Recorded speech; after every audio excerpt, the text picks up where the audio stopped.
show that celebrates and showcases the Tamil Canadian community, the people, their issues, and their successes. I am your host, Manjula Salvaraja. Today on our show, we will air a segment of my interview with Canada's first MP of Tamil heritage, Rathika Sitsabaiesan, on the anniversary of her first year in office. We'll speak to Tanja, a Zurich-based photographer, on her compelling short documentaries of people in the diaspora, and hear from Bud Sambasivam, a survivor of childhood sexual abuse and now an advocate for victims. If you'd like to call in with a question or comment, our number is 416-623-8100. On May 2nd, 2011, many Tamil Canadians were glued to their TV screens watching the results of the federal elections, watching those numbers inch up, and they were duly rewarded. That night, history was made when a Tamil Canadian NDP candidate, Rathika Sitsabaiesan, was elected for the first time to the House of Commons. Well, it's been a year since that wonderful night, and she joined us at our studios to talk about her first year in office. This is a brief bit of that long interview.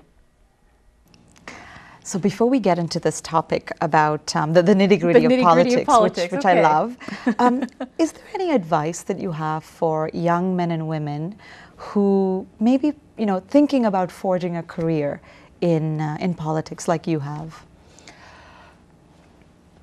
Go ahead. Dream. Dream that dream. Do whatever you can to get involved in the community today. Don't wait until, like what I used to think that, I had to be older. And older, I decided when I was really young that I wanted to do federal politics. I decided when I was in high school.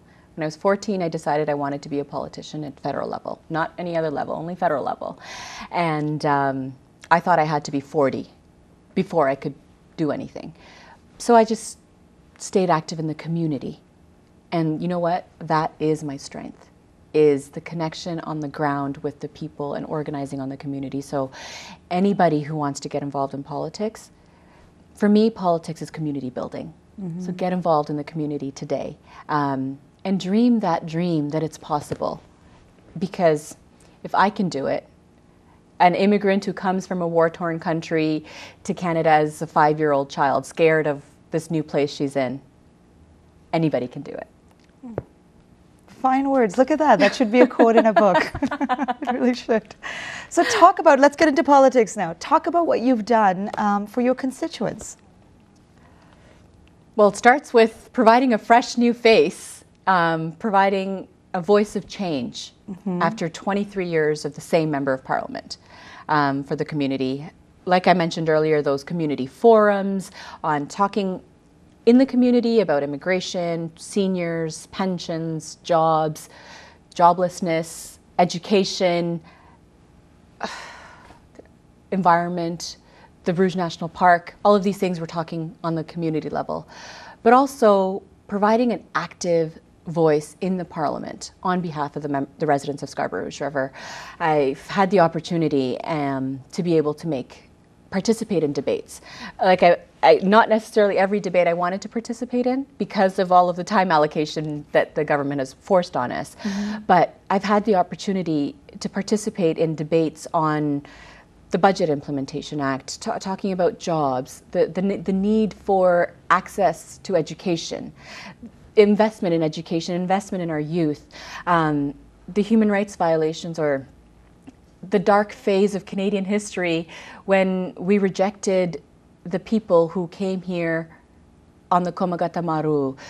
Speaking about another dark phase, I think, in Canadian history is how we're treating our asylum seekers and refugees that are coming to our country today, speaking on Bill C-31, speaking on fair trade or free trade agreements that should be fair trade agreements, having an opportunity to speak about old age security and the changes that are happening, having an opportunity to speak in the House about the creation of Rouge National Park.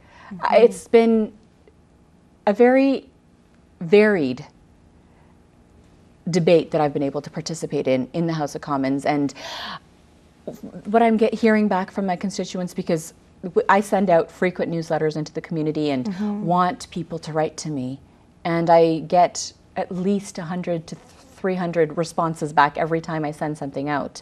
And it's people saying, please speak out about pensions, please speak out about the changes to the environment, the job changes, the cuts to jobs. And people are telling me what issues are important for them. And I've been able to actually articulate that and take that back, represent them, be their voice in Parliament. And I think that's an important piece of being an MP, is building on the ground in the community, having those conversations, but then also making sure that it's transferred as the voice in Parliament. So being an effective voice for the residents of Scarborough Rouge River. So let me ask you a silly question. This answer may seem very silly, but I know that when I was younger, I didn't know the answer to it. Okay. Is if someone wants to get in touch with you, to contact you, to have to talk about an issue, how do they do that? Like how can one convey the issues that concern them to their MP so it can be discussed in the House of Commons? The fact that you said that when you were young you didn't know is not, it doesn't surprise me, because when I first wanted to contact my elected representative, I had to ask around and get help before I knew. For me, I make it really easy for people to get in touch with me. Like I said, for my constituents, I send newsletters, like printed newsletters that they could, there's a response card. Every single thing I send out, there's a response card. They can write to me. I actually hand write a response to them, or I call them on the phone. That's how I am with my constituents. But they can send me an email from my website, which is rathika.ca. All of my contact info is there. They can send me an email. They can pick up the phone.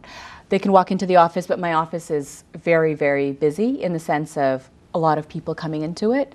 So appointments are the best way to deal with casework or to have a conversation, because I'm not always in the office. I'm in the community a lot. I'm on Facebook. They can contact me by Twitter. They can contact me through my YouTube channel. And I'm soon moving into doing some video conferencing as well. So this is, I guess, the changing dynamics of having a younger generation of parliamentarians, is using social media a lot more. That's great. I mean, if that's how they're going to reach out to you, then you ought to be in that medium. Exactly. I want to make sure that I'm available in whatever medium that my community wants to reach me. So you can handwrite a piece of mail to me. No postage necessary.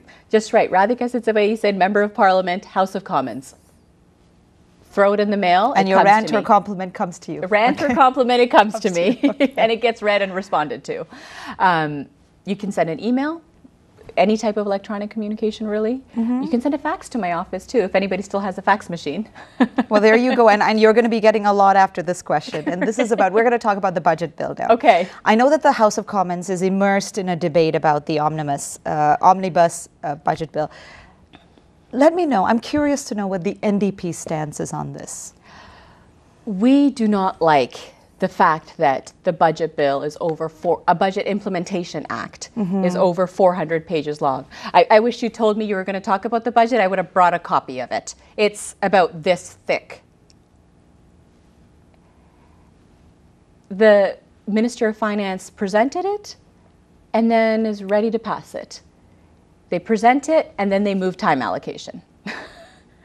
They don't even give parliamentarians the opportunity to actually study it and digest it.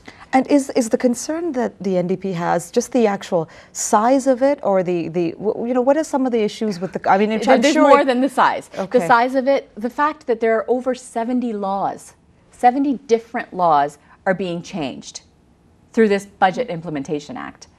These types of omnibus bills are not used very frequently. Even our Prime Minister Stephen Harper, when he was in opposition, condoned the use. I mean, sorry, not condoned. He said that omnibus bills are not good. He was principally against it. And now he's using omnibus bill after omnibus bill after omnibus bill. He was very, very against, especially an omnibus budget bill. And that's exactly what they're doing. They're making changes to the Kyoto Implementation Act. They're making changes to the Environmental Assessment Act. They're making changes to the healthcare funding. They're making changes to old age security.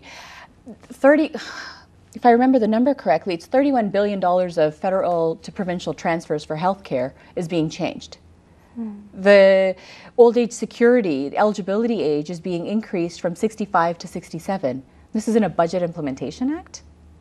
It makes absolutely no sense. And the fact that they're forcing Canadians to work 2 years longer, and these are the poorest of our seniors. We already have too many of our seniors retiring into poverty.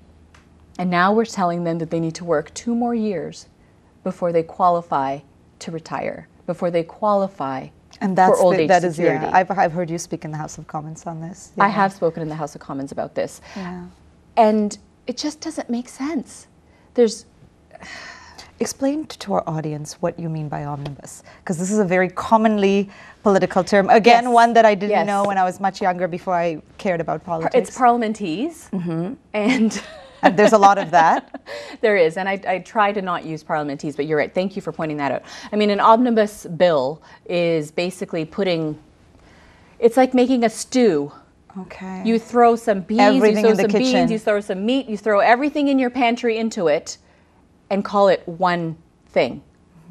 And try to make sweeping changes to this, that, and next thing and everything with one bill. With this Budget Implementation Act, I'm going to say this again, the government is planning on making changes to over 70 different laws that exist in our country right now. That is what an omnibus bill is. They're making changes to 70 laws with one bill. That's the omnibus bill. There was an omnibus crime bill that actually saw changes to immigration, a prison building agenda. I don't remember what else was in there right now off the top of my head, but that was a smaller one that only made changes to 9 different bills. But this is 70 different bills in one Budget Implementation Act. The budget implementation is really supposed to be about the budget for the year for government operations. But it's not just about that anymore. This Conservative government is making changes to everything. Interesting. Well, clearly I can tell that the NDP is opposed. I know that MP Nathan Cullen Yes. has actually come forward, and I think there's something happening with the Speaker of House now, where they're actually looking at the budget bill to see if this is actually even the way that this ought to be dealt with in the House of Commons. So it's an interesting. I think Elizabeth May brought it forward, and this discussion's going on. It's very interesting, but I think I wonder if there's going to be some kind of precedent set. I don't think so, but for how omnibus bills are dealt with. But thank you for that definition. No, we're absolutely happy. And we tried to break it down. The New Democrats, we proposed that the bill gets broken down and each of the parliamentary committees study the pieces of it. And how was that received? Shut down, muzzled, again. Every committee, we brought a motion forward saying, let's study this piece, section 1, 2, 3 in this committee and 3, 4, 7, 8, 9 in that committee. Every single committee, we brought a motion forward saying, let's study this piece of the Budget Implementation Act because it's affecting immigration, because it's affecting healthcare, because it's affecting environment, heritage. And the government members just shut it down and said, no, we don't want it to be studied. They don't want Canadians to know what they're passing through in this Budget Implementation Act. They are muzzling parliamentarians, muzzling all experts in this country. Even a few days ago, the Prime Minister was quoted in saying that, if anybody speaks against him, their funding's going to get cut. This is what this government is doing, and they're doing it through a Budget Implementation Act. Absolutely unheard of, and absolutely wrong, and just unjust, undemocratic. And we're going to do our best to ensure that we're pushing and pushing and pushing to have it debated, have real debate on this. So let's move on from Canadian politics to foreign politics. Foreign politics, okay. I wonder Specifically where Sri we might Lanka. Sri Lanka. I'm just curious. I mean, what more would you like to see the federal government do when it comes to the matter of Sri Lanka? One good thing that we've seen is that the government's finally saying something. After years of Tamil Canadians or Canadians of Tamil heritage asking for some sort of voice, I think the government is finally listening because there's somebody on the inside. And there's a lot of pressure that I'm putting on the government members, especially our Minister of Foreign Affairs and they finally said something or did something. I mean, the showmanship about Chogam, about the Commonwealth meetings, is a good thing, but let's make sure they follow up on it. But one thing that I think that I would like to see, and many Canadians of Tamil heritage would like to see, is that the Canadian government make a strong stand and call for an independent investigation about the allegations of war crimes, crimes against humanity that took place on the island of Sri Lanka during the last phase of the war, and that it be independent and impartial and led by the United Nations. So that, because as a Canadian parliamentarian or as the government of Canada, we can't impose what happens in another country. That's where the United Nations comes in. And that's why we're signatories of the United Nations, so that we can have a voice on the international scene. And it's for the Canadian government to say, this is our position.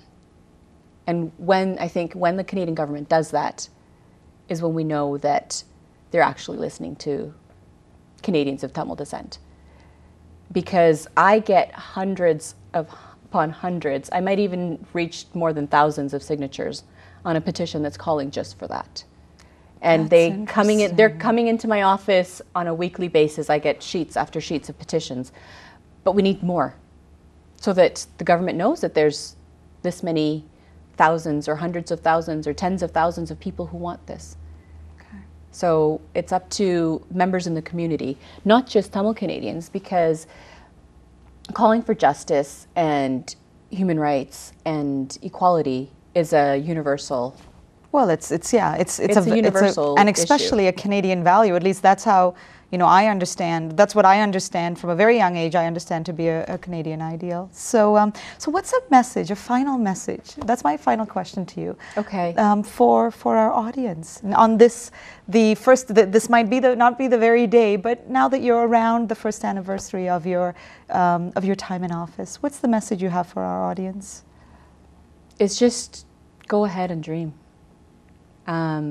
Is really, I think, the message that Jack left in his passing. I mean, you spoke about a highlight, but I think one of the difficult times for me and many Canadians was Jack's passing, because he was such a beacon of hope. And a mentor for you as well. He was a personal friend and a mentor for me, and I am blessed and privileged to have had that opportunity to work with him. But that message of hope that he left, that legacy of hope, that he passed the torch to every single Canadian to dream that change is possible. That a Canada and a world that's inclusive, a Canada and a world that doesn't leave a single person behind, that everybody has a place and a voice. And we can ensure that that Canada is our Canada. My Canada is a Canada that doesn't leave anybody behind. I'm going to continue to fight for that. And all of us, it's our job to fight for a Canada that doesn't leave anybody behind. And we can do it. We just need to work together, dream that it's possible, and have hope that we will work together to get it done. Great final words. Thank you so much for being here, and congratulations again on your first year. We hope to have you back again for the next one. How's that? Absolutely. I'd love to be here and come back before the next year anniversary. Sounds good. Okay. Thank you, Rathika. Thank you. You were just watching Rathika Sitsabaiesan talk about her first year in office. Now, that was just a bit of a much longer interview that we have with her that'll be shown on TVI in the next couple of weeks. We at TVI would like to extend our congratulations to her and her team on this momentous occasion. The interview in its entirety, again, will be shown over the next few weeks. Stay with us. You're watching Crossroads on TVI with Manjula Salvaraja.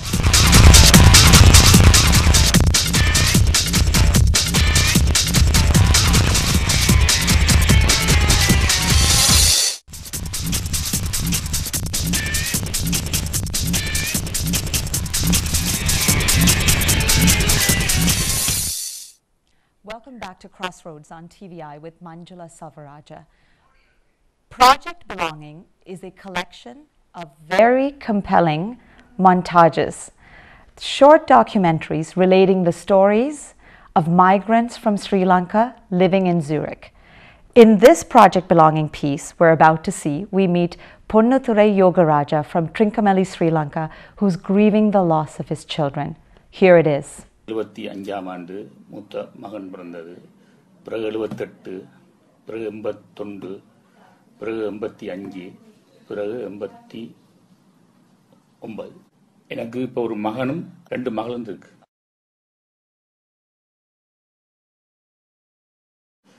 இங்கே நாங்கள் எங்களுக்கு இந்த அரசாங்கம் நல்ல முறையில் எங்களுக்கு வசதியாக வீடு தந்து வசதியாக என்னோட குடும்பத்தை கவனிக்கிறாங்க. என்னை பொறுத்த மட்டும் இந்த பிள்ளைகளுக்கு இலங்கையில் இப்படி ஒரு நிலை ஏற்படாட்டி இந்த பிள்ளைகள் அங்கே நல்ல நிலைக்கு வந்திருப்பாங்க. அது எனக்கு ஒரு சந்தோஷமாக இருந்திருக்கும். ஆனால் இந்த தாய்நாட்டில்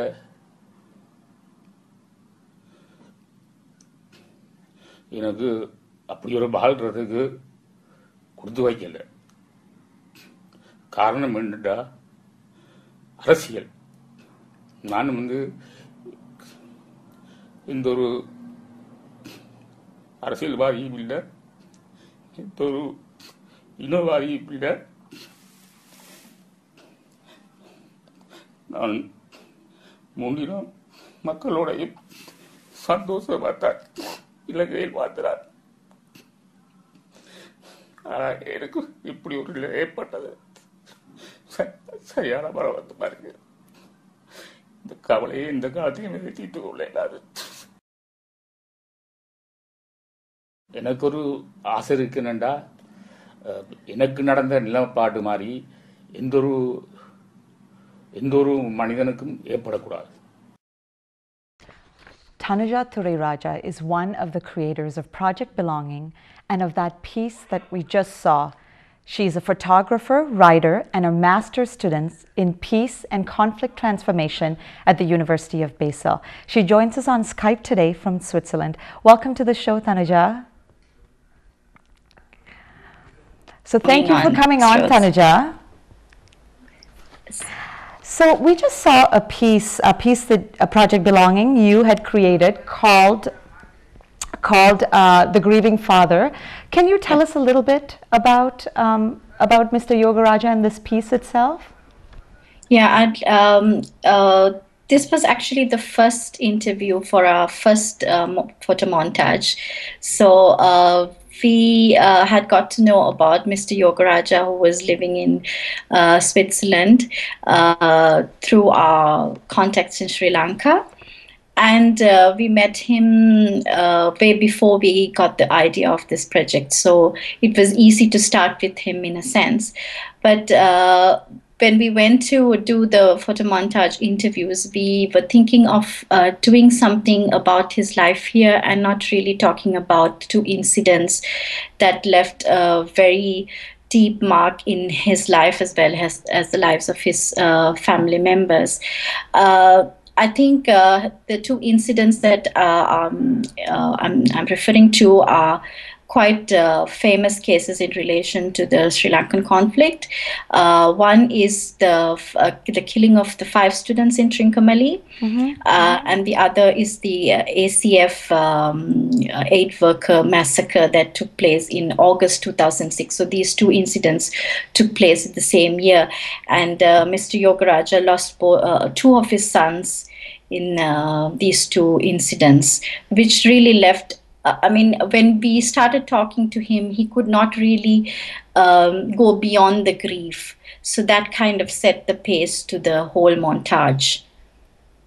Interesting. That's right, because I remember that case. I mean, it was the 17 aid workers that had died. I believe his son was one of them. So, I mean, you managed in this piece to actually get him to speak to you, but you've also done other photo montages with, an athlete. You've done one with an aspiring actor. I mean, how do you get these people to speak to you and tell you their oral histories? Yeah, it's quite interesting because usually the Tamil community is not very keen on sharing their personal stories. So, I mean, when we had this idea, we just used our network of people that we knew just to try to find interesting stories. Of course, it has to, you have to really build the trust, and you have to really explain to them what this is all about, so that it's like a process. And then after you kind of get their trust, they are willing to, they see the bigger reach of that these photo montages will have, and they are also interested in sharing their stories. Of course, there have been cases where people have refused, but in general, people are interested to share their stories only after you kind of create the trust and explain to them what exactly we are trying to achieve with this project. Now, Tanja, you bring a whole bunch of skills to the table. You're obviously creative, a great photographer. You are also studying peace and conflict studies, and you've lived in Sri Lanka. This is a longer question. We had a director on that made a documentary called Urana Ur, about the refugees in Canada, and she said that she experienced the same thing, that sometimes it was really hard to get people to share their oral histories. I'm curious, just because you bring so many, you're a writer, you bring so many experiences to the table, why do you think that is? Why do you think that just, migrants from Sri Lanka, the Tamil community, it's hard to get people to share their stories? Well, I think basically it's an issue of trust, and this whole thing. Even within the Tamil community, you have people with a different set of political ideologies or political perspectives. So this kind of creates a sense of mistrust. They do not trust you on how you're going to use these stories, and whether they would be totally vulnerable in the end. So it's, what we do, from the background of working in Sri Lanka with communities and people, we've always tried to create a sense of, that their stories matter. So you have to kind of, in a sense, it's also a sense of empowerment, giving them the power that, okay, your stories will create some impact and contribute to moving forward certain dialogues that are important in the context of Sri Lanka, and also in the context of migrants. So it's quite challenging, but you have to also keep working at it. And I think it's also that there is the sense of where people are not used to documentaries, oral histories. So it's also a novelty. They don't reach out to a past history where people have shared such stories. This is a new trend in a sense. So then, that is a perfect transition to talk about Project Belonging, which is, you've created this project, and it has a series of these montages. So what inspired you to do this? Well, I think I have always, as I said, been interested in working with people, and also using or trying to use people's stories to make a point. So when I became a migrant myself, I saw that there were different narratives. I reached out to a different narrative. Others from the Tamil community, even though they were from the same community, I'm Tamil, so they too reached out to a different set of narratives. So I was trying to see how can you exchange these narratives so that you're better informed of the whole picture. And that is kind of the inspiration behind Project Belonging. It's a small step, but I believe that it'll be an important step towards creating a dialogue in the future. So what is the impact that you hope that it'll have on the diaspora? Well, I think the main thing is each story has a powerful message of its own. We have a myriad of issues that each story would discuss and bring to the table.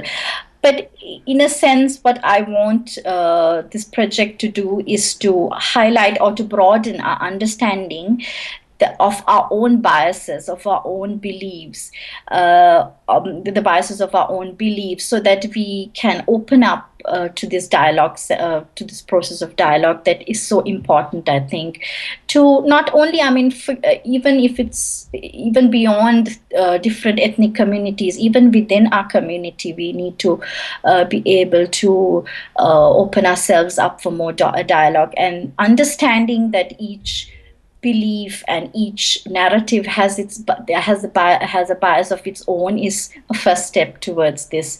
And I think that's what I'm really hoping, that the project will eventually succeed.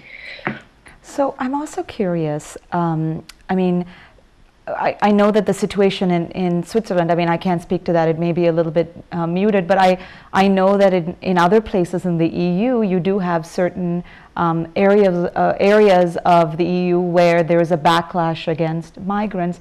Are you hoping that Project Belonging could impact the understanding that the mainstream there or other communities have of migrants from Sri Lanka? Yes, definitely, because I mean, as I'm not sure whether you had a chance to look at Fabienne's story on a series of photo montages, but that is exactly a very important aspect which we hope that Project Belonging will achieve. Fabienne's story talks about racism, basically the racism a Sri Lankan had to undergo as an adopted child of Swiss parents. So this is not new to Switzerland. I mean, this is quite widespread. So by understanding the migrant stories, we hope that there would be a better sense of kind of not even tolerance, but also a proactive kind of coexistence on the side of the host community. And most importantly, also between the other migrant communities, you see, for example, I think there's a lot of inter-migrant racism that is also not very, I mean, nobody has done anything to address, not only with the host community, but you have also other migrant communities that really don't get along with. So sharing stories like this might, highlight the humane aspect. Okay, I mean, these people are not very different than we are. So yeah, this is also another aspect to Project Belonging that and we hope the project succeeds in. Wonderful. Now, some of the people that I know that have seen these photo montages think that the photography is breathtaking, and really sort of adds to that oral history that's being related in a very compelling way. So this is your photography. How did your skills and your interest in this in photography come into being? Yeah, well, I must say that the photography that is on Project Belonging is mostly Vijay and my husband's. Okay. And both of us are very interested and we love good photography, and but we are not professionals. So it's like an experimentation. And I think the other interesting aspect is the way we have grown with the project, even in a simple thing as taking photos. While I mean, it's a very sensitive issue when you photograph people for stories that are real life. You can't premeditate. So it's been a wonderful process, and we have really enjoyed it. And I think again, our work with communities that hold the importance of being on the same level helps a lot. It kind of also enriches creativity in a sense. Certainly. I mean, these people are letting you into their personal spaces as well, right? Exactly. So it's not just because a lot of the pieces are people doing things in their personal life, be it at a game or within their own home. So finally, I'm sure that our audience wants to know, where can people go to see all these photo montages? Well, Project Belonging does not have a dedicated website yet, because we started it really small and it's kind of a low-key project. So, but all the photo montages are uploaded on Vimeo, and if you just search Project Belonging, you will get a series of the photo montages on it. So we keep uploading as soon as we have one ready, and usually it corresponds to a screening that we do locally here in Switzerland, and then immediately once the screening is over, we upload the photo montage for the global audience. Wonderful. Well, that's all the time we have today, but thank you so much for joining us on the show. It's been a pleasure. Thank you so much for featuring Project Belonging. Thank you. We're going to take a break. I just wanted to remind people that we will have an update on our Facebook page directing people to these photo montages. You are watching Crossroads on TVI with Manjula Selvarajah.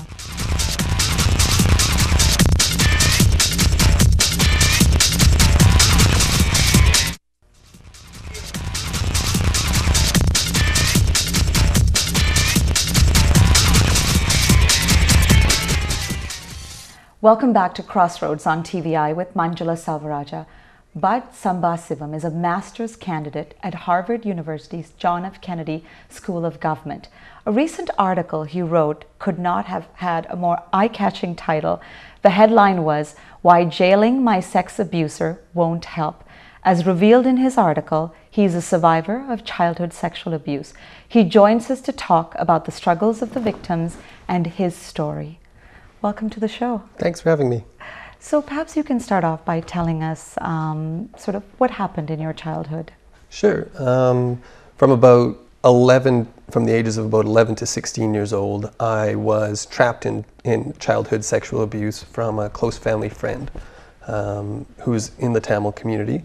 And yeah, I mean, it was one of the more difficult, traumatic periods of my life. And you know, something that brought a lot of shame and guilt on myself, but, you know, have since come out to realize that none of that was my fault. And, you know, like I said, till about 16 years old, when I was 18, I was able to finally kind of disclose to my family and friends what was going on and seek the help that I needed to live a full life. And now I'm trying to understand, so I mean, when you go through revealing this to your family, right?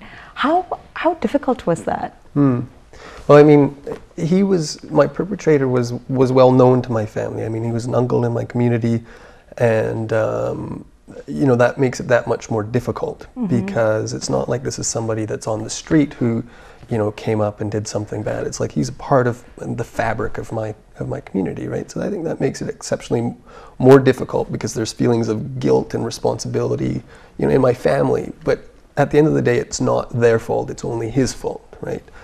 You know, I remember the day that I was able to come out and disclose what was going on. It was after one of my first year exams in university, and I came home, and he was sitting at the kitchen table, and I hadn't seen him in a little while, and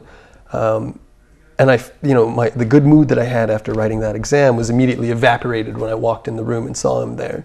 And really at that time I was, you know, 18, older and stronger, and felt kind of feisty and wanted to stand up for myself. And we ended up getting into an argument, a verbal argument, where that just came out. I said, "Look, you know exactly what you've done to me, and what happened was absolutely wrong, shouldn't have happened." And you know, he was obviously asked to leave, and at that time I was able to share more fully with my family what was going on, you know, in years previous. Now, I would imagine that all victims struggle to reveal to family or friends that this may be going on, and sometimes just to stop the abuse or even to get help. Sure. Do you think that it's any more difficult in South Asian families, in Tamil families? I mean, I think certainly in all cultures and in all families, it's a difficult subject, and it's a taboo subject to talk about. That goes for Western and, you know, South Asian families alike. Now, it might be, my experience has been that it might be a little more repressed in South Asian cultures, more difficult to find the right words, you know, less easy to come out and say, "Hey, this has happened." And, you know, I assure you that it's not a problem of the West or a problem of one isolated part of the world, but it's actually a problem happening around the world. Yeah. And that in some cultures there just needs to be more ease to come forwards, and more ease in the community to accept that it's a part of life and that it's happening, and that by talking about it we can overcome it. And by talking about it, maybe other people, you create an environment that allows people who may be going through it to actually. Sure, yeah. Now, how did your family receive the news? I mean, what happened after? Yeah, I mean, it's been a long journey, that happened when I was 18 years old. I'm 31 now, and just this last Christmas I reported the abuse to my family, or to the police rather. Mm-hmm. And initially my family, I think, had lots of, I think they felt guilty that something was happening without them knowing, right? They invited someone into their home who they trusted and whose trust was lost when he did something that he shouldn't have been doing. So, my family was largely supportive, but there's a lot of feelings of guilt and shame that exist in my community because of what happened. Now, what was your recovery like? I mean, you've mentioned to me that you've gone through counseling. Yeah. Right? Yeah. It's been a long journey, and it continues. It's not something that you kind of close the book on and forget about. It's more something that's a part of who I am, and over the years I've gone to many hours of counseling, talked about it with my wife. We're expecting our first child in about a month, and I expect that as life goes forwards, that I'll continue to heal and be on that journey. And when my own child is young, I'll think about those issues then too. So it's just a perpetual healing process, I think. Yeah. Now it's interesting because the key thing in your article was saying that victims need more access to things like healing, and that you were actually willing to. So you would rather have the funding put into services for victims over jailing the people who do the crime. Right? Speak to that. Sure. I mean, it's one of the reasons why I wanted to come forward and speak publicly on this issue, because I think the discourse in Canada, and largely the natural feeling towards the issue, is one of retribution. It's one of anger. Let's get back at the... Yeah. But we both know what Gandhi said. He said, an eye for an eye leaves people blind, right? So taking that approach of being angry and just throwing the perpetrator in jail is a natural one. I understand that. But it comes at the cost of two equally important issues. And like you said, one of those issues is services for victims. And the second issue is offender rehabilitation. So how do we want that offender to leave prison? If he's there for 1 year or 2 years, increasing the length doesn't mean that at some point that person won't be, released back into society. And thinking about how we want that person to be released back into society matters a lot, as does services for victims who are struggling with this in silence. So I'm not necessarily against, not jailing people. I think there's a punishment aspect that's important, but it shouldn't be the only focus. Also included in there should be offender rehabilitation and victim services. Now, I've heard from people that some of the people that commit these kind of crimes are repeat offenders. In some cases, they've done this to sort of 50 victims. And there is an argument that is made that they cannot be rehabilitated. What are your thoughts on that? Yeah, it's a good question. I mean, it's a very legitimate question. Some of the best academic research out there indicates that there is hope, and that some people can be rehabilitated. And actually, about 80% of the people that are in jail for this crime were once victims themselves. Okay. So if you think about the link between offender rehabilitation and victim services, you see if you can offer that help early, then this cycle of trying to regain power doesn't happen. Now, there might be a segment of people in there that are psychopathic or pedophiles that simply maybe can't be, but you can't throw out the baby. You can't just you have to do your best and locking them up certainly isn't making the situation any better for them, right? Now, there's the other point in your article about how expensive I mean, how expensive counseling is and how expensive the recovery process is. So talk about that, because that's part of your message about advocating for more services for victims. Yeah, I mean, it's estimated that, you know, if you picture 100 children that were abused as kids, about 90 of them will never report their abuse to the police. 10% eventually one day will. Now, in Canada, in most provinces, services from the state are only available to that 10% that eventually come forward and disclose to the police what was going on. And that means that 90% of children who were once abused don't have access to services, and it's expensive. It's really expensive. You know, my counselor in Toronto comes at about $150 an hour, and I'm fortunate to have some private insurance and be able to pay for the balance out of pocket. But that's not the case with everyone, and I think that regardless of if justice is served or not, all victims need access to services. Fair enough. And what are specifically, what kind of services are you talking about when you say there's services that could use funding? Is it simply just counseling? Is it distress lines? Have you thought any further about that? Yeah, I mean, distress lines is one thing that largely deals with acute issues, but long-term counseling is certainly a helpful thing. So is group counseling.